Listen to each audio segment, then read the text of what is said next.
સરદાર વલ્લભભાઈ પટેલની 150મી જન્મજયંતિ નિમિત્તે જિલ્લા પંચાયતના પ્રાંગણમાં સરદાર વલ્લભભાઈ પટેલની પ્રતિમાને પુષ્પાંજલિ અર્પણ કરવામાં આવી હતી।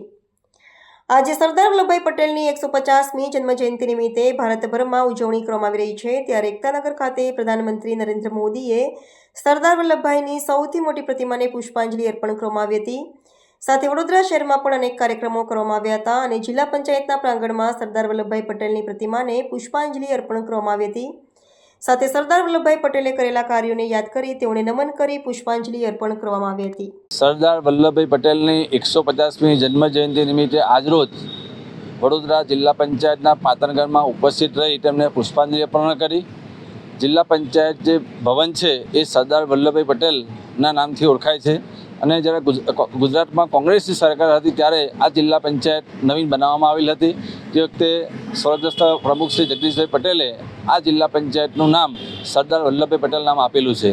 એવા સરદાર વલ્લભભાઈ પટેલ કે જેઓ લોખંડી પુરુષ છે અને તેમને દેશ માટે ખૂબ જ કાર્ય કર્યું છે અને દેશને આઝાદી અપાવી છે, એવા સરદાર વલ્લભભાઈ પટેલ કે જેઓ ગુજરાતના પનોતા પુત્ર છે, કરમસદ ગામના વતની છે, એમને આજે આપણે યાદ કરીએ અને એમના જે સૂચનો કાર્યો જે છે તેમાં આપણે આગળ વધીએ।